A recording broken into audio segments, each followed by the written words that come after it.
Operation Epic Fury.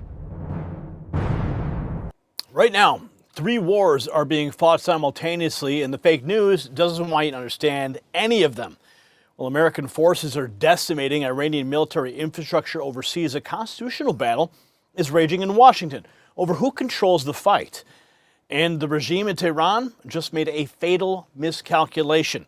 Secretary of War Pete Hegseth just delivered a message that sent shockwaves through the Mullahs' palaces. And what he said about God, our troops, and unconditional surrender, well, it changes everything. And I'm going to tell you what's at stake here, because this is not some foreign conflict that doesn't affect you sitting at home. This is about whether America can project power to protect your interests, your gas prices, your safety, your children's future in a world where tyrants are put on notice. For decades, the Iranian regime has funded terrorism, chanted death to America, built a nuclear program designed to threaten everything we hold dear. Under Biden and Obama, they got pallets of cash. They got weakness. They got appeasement. But under President Trump, they're getting exactly what they finally deserve. The political implications could not be clearer. This is a commander-in-chief who actually leads. While Democrats in Congress scramble to limit his authority, Trump is showing the world what American strength looks like. Your communities, your families, they're safer today because we finally have a president who fights to win. And as we watch American military might reshape the Middle East, there is a critical national security story unfolding right here at home that the legacy media is completely ignoring. And here's the truth they don't want you to know. Our nuclear submarines, our warheads, our next generation power grid, all of it depends on uranium, and America imports almost every single pound of it. That's not just an energy problem, that's a national security crisis. And a nation that can't power its own military is a nation at the mercy of foreign adversaries. But the federal government just made a move that could change everything. They're fast-tracking domestic uranium production, and one company is positioned at the center of it. Atomic Minerals, trading as ATMMF in the United States and ATOM in Canada. While we're watching Iran's military infrastructure get dismantled overseas, smart patriots are paying attention to the resource war happening right here. Energy independence isn't just about lower gas prices, it's about survival. So make sure you take a look at the full briefing that's been prepared just for you below this video. Now let me show you what real military leadership looks like. When America stops playing defense, yes, here's what the mainstream media is not showing you. And I mean, showing you we've got the actual footage. The real evidence of American military dominance playing out in real time. 16 Iranian military transport aircraft destroyed on the runway. Now, these aren't just planes, folks. These were the lifelines that fed cash to Hezbollah, weapons to the Houthis, equipment to terrorists across the Middle East for decades. And Secretary Hegseth just spelled out exactly what unconditional surrender means. And I'm going to show you right now exactly what's happening. Here he is, the Secretary of War. If Iran thinks they're going to attrit our will, they're wrong. Our capabilities are better. Our will is better. Our troops are better. The providence of our Almighty God is there protecting those troops. And we're committed to this mission. Committed to the mission. The providence is clear. His fighting words, not just rhetoric, they're backed by America's military superiority, and he's making that crystal clear to Iran's regime. What does unconditional surrender look like? The President said recently there will be no deal with Iran except unconditional surrender. What does that look like, unconditional surrender? How will you know it's real? It means we're fighting to win. It means we set the terms. We'll know when they're not capable of fighting. There'll be a point where they'll have no choice but to do that. Whether they know it or not, they will be combat ineffective. They will surrender. Typically, the understanding of a surrender is person to person. Is that what would be required in a matter like this? Well, there's a lot of different ways. Whether they want to admit it or not, whether their pride lets them say it out loud or not, it's President Trump who will set the terms of that. The president of Iran said yesterday that the U.S. demand for unconditional surrender is, quote, a dream that they should take to their grave. Whose grave? Yeah, sure. Pete Hegseth responds to the 2 anonymous U.S. officials saying it was likely U.S. forces that conducted an airstrike on the Iranian school, resulting in the deaths of 100 children. This is a fight we will finish. So far, more than 1,600 Iranians have been killed, according to a group called Human Rights Activists in Iran. That includes 168 people, mostly children, at a school in the southern part of the country, an area the U.S. was attacking at the time. Have you made any conclusions about whether or not the United States, inadvertently or not, was involved in any military strike at that school? Well, we're still investigating, and that's where I'll leave it today. But what I will emphasize to you and to the world is that unlike our adversaries, the Iranians, we never target civilians. There was a report late in the week from two officials that it was likely U.S. involvement. Is that report false? I've already said we're investigating. If you could tell the American public it definitively was not us, you would tell us, wouldn't you? I would say that it's being investigated, which is the only answer I'm prepared to give. It is under investigation. Certainly, if it was us, it was not intentional, and it is a tragedy nonetheless. While Hegseth talks tough about American strength, he's also defining what total victory looks like, and it's not pretty for Iran. Iran showcasing missile launches towards Israel. This is from Iran.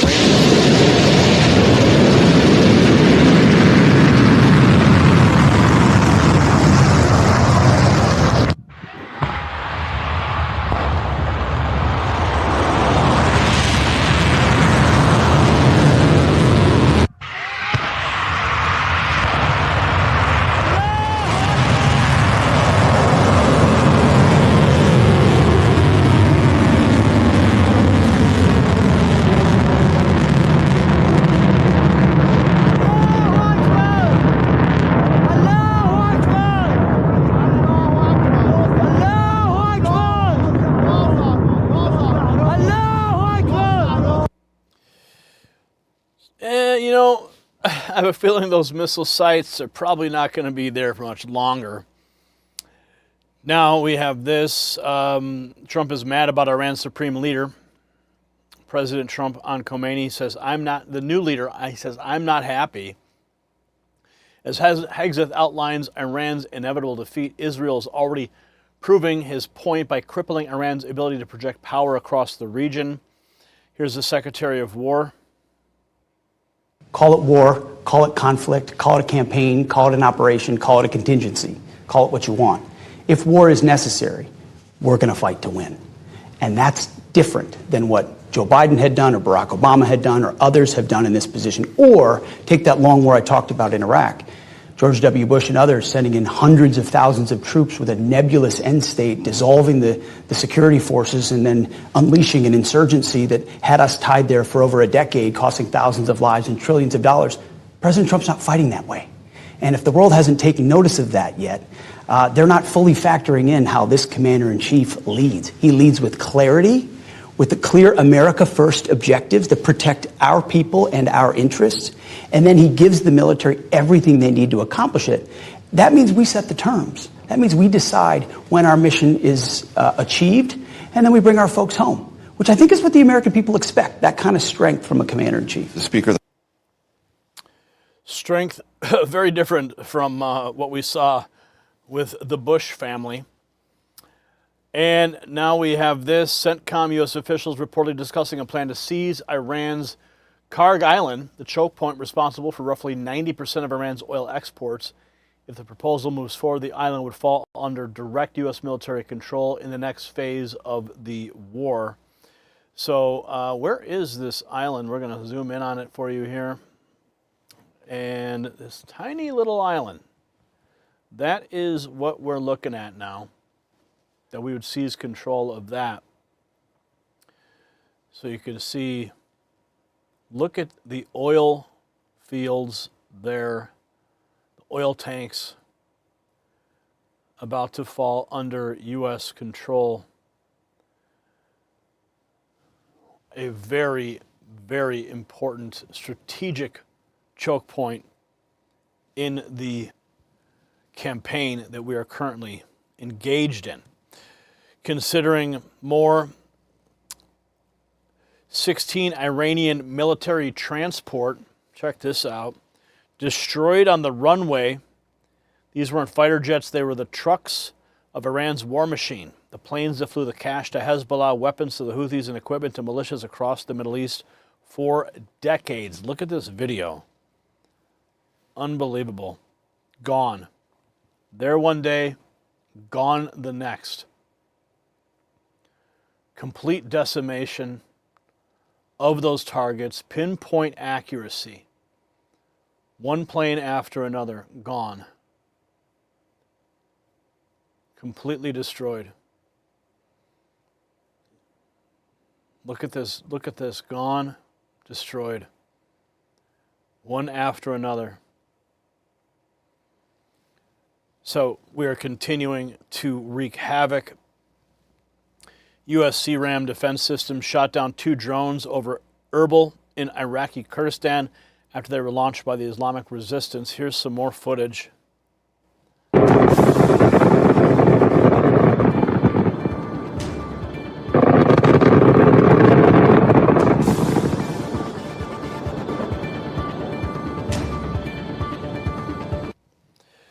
Our defenses in full display, and the strategic strike on the Iranian transport capabilities appears to have resonated with Americans' veteran community. New polling data from CNN shows those who served in uniform are backing the military action at remarkably high levels. Let's listen. Overall public and those who are either currently or have served in the military. Take a look at this Fox News poll that came out during the past week. Net approval rating of the current U.S. military action against Iran. Look at that. Overall, Fox News shows a dead even split. But look at those who served in the military. Significantly higher support for the U.S. military action currently going on in Iran at plus 20 points. That should not be so much of a surprise, because take a look at how they view Trump's foreign policy overall. Again, look at those who served in the U.S. military versus overall. If you look at Trump's foreign policy overall, the net approval rating on that per Fox News, those who served in the military, they like what's going on average. Look at that. The net approval rating plus 8 points for Trump's foreign policy. But look at those overall.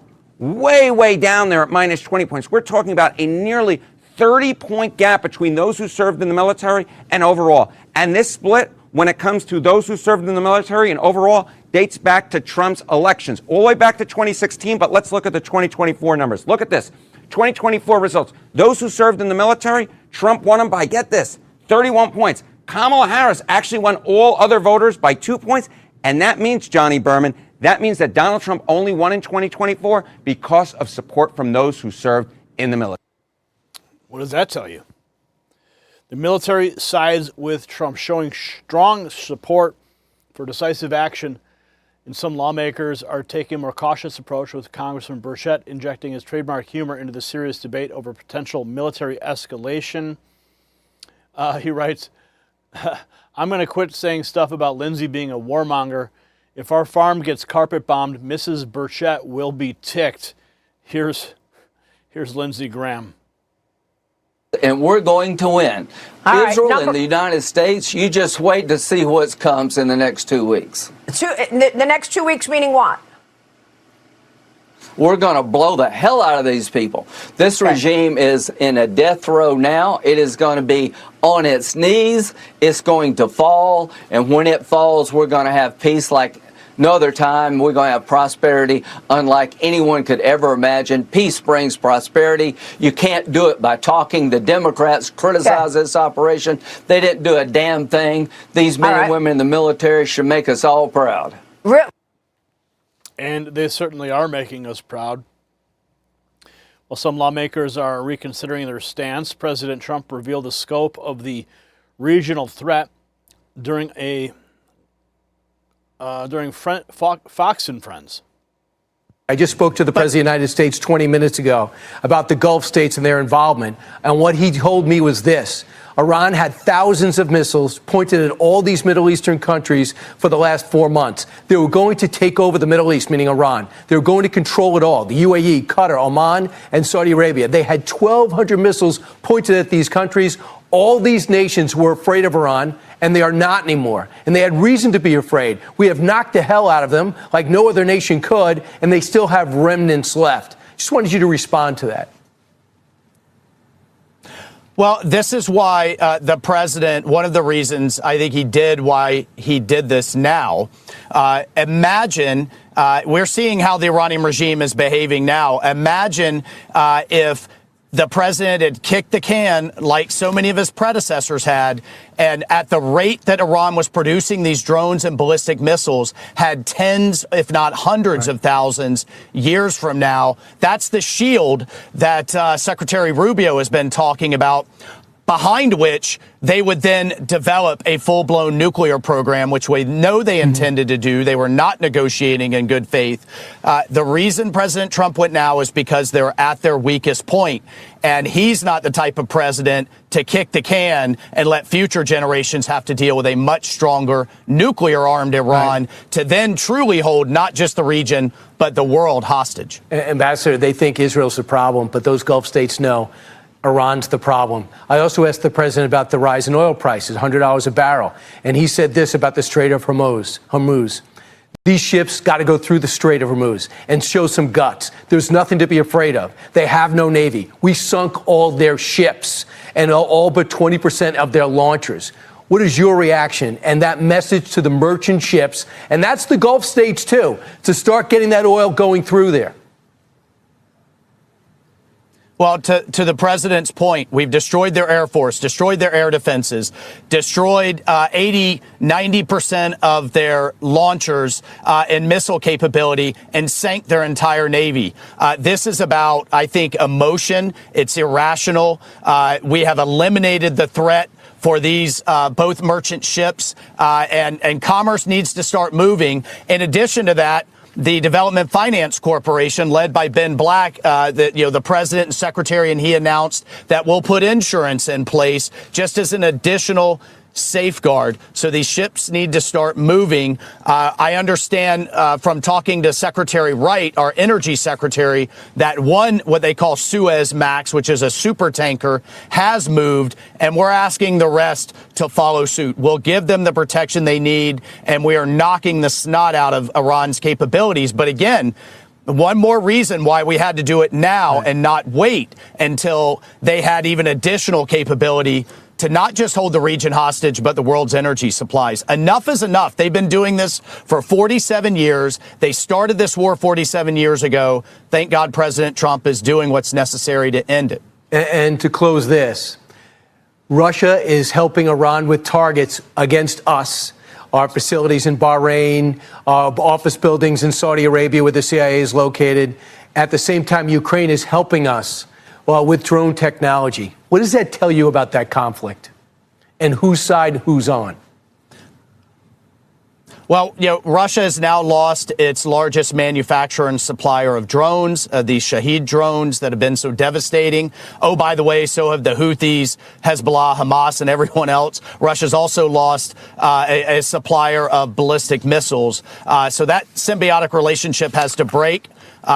Special Envoy Witkoff has delivered a very tough message. And at the end of the day, this kind of axis of evil is going to be broken. Iran is no longer going. It will be broken. Here's Secretary Rubio on the Iranian regime. The goals of this mission are clear, and it's important to continue to remind the American people of why it is that the greatest military in the history of the world is engaged in this operation. It is to destroy the ability of this regime to launch missiles, both by destroying their missiles and their launchers, destroy the factories that make these missiles, and destroy their navy. I think we are all seeing right now the threat that this clerical regime poses to the region and to the world. They are trying to hold the world hostage. They are attacking their neighbors. They are attacking neighboring countries, their energy infrastructure, their civilian population. They're attacking embassies. This is a terrorist government. This is a terroristic regime. And we are seeing them conduct terrorism using nation-state elements, using weapons like missiles and one-way attack drones. And the objective of this mission is to destroy their ability to continue to do that. And we are well on our way to achieving that objective every single day with overwhelming force, with overwhelming precision. The military, the United States military, the men and women in uniform are conducting an extraordinary operation. There are not a lot of cameras down there covering what they're doing, as opposed to some of the other images that you may see from some of the cities and capitals nearby. But I want everyone to know your military is getting the job done. And every single day, this regime in Iran has less missiles, has less launchers, their factories work less, and their navy is being eviscerated. And the world is going to be a safer and a better place when this mission is accomplished. And when the mission is accomplished, and we are well on our way. White House publishes an Operation Epic Fury video directly to the White House page. Wait till you guys see this. I'm going to play it full screen because it's that epic. Here it is. Here. On the orders of the President of the United States, U.S. Central Command commences Operation Epic Fury. I'm gonna shoot you right down. This regime will soon learn that no one should challenge the strength and might of the United States Armed Forces. He reminded the world, as he has time and time again, being an American means something unbreakable.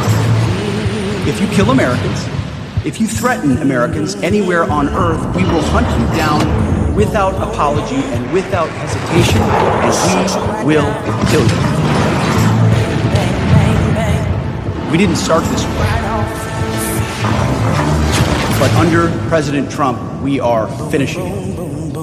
Their war on Americans has become our retribution against their Ayatollah.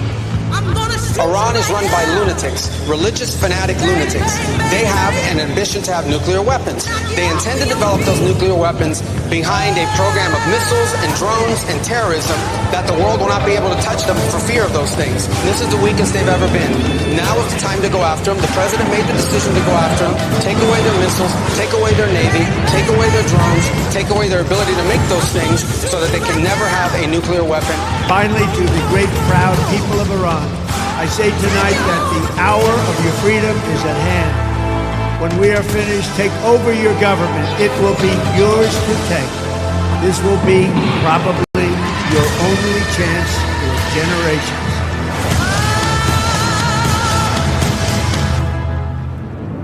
Boom, boom, boom. The White House official video. Man, they have got their game strong.